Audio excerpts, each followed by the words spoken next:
Magandang araw mga friend. Ito po muli si Ate Lek. Welcome back po sa ating munting channel. At dito po sa ating mini garden ay meron po akong mga tanim na insulin plant.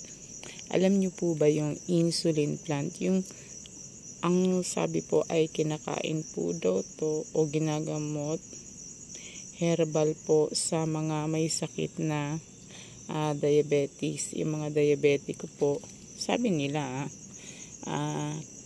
ginagamot daw po to para bumaba ang kanilang sugar. Kaya may hamog po dito dahil mulan po kagabi. At meron po akong ipapakita po sa inyo ang ating insulin plant po. Ito po ay ayan, malago po ang ating mga tanim na insulin plant. Ayan po. At ang ating insulin plant po ay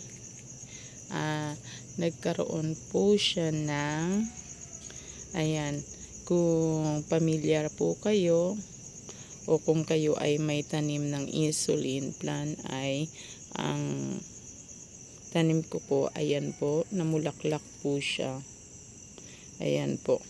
Itong kulay yellow na po yan, ito yung kabuuan po ng kanyang parang pinaka bulaklak. Pero, ayan po, nagkakaroon po ng bud. Yung mga kulay yellow na po, yan po yung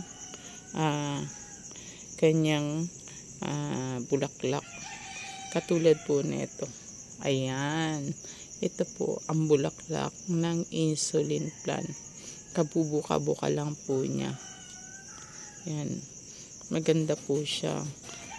Ito po yung parang kulay yellow. Ito po. Yan po yun. Ito. Yan po yun. Pag ito po ay bumuka, kasi yan po yung bumubuka, hindi po yung itong kabuuan. Ito lang po na kulay yellow na to. Ito po yun. Medyo maingay po yung ating mga manok kasi madaling araw po dito sa amin.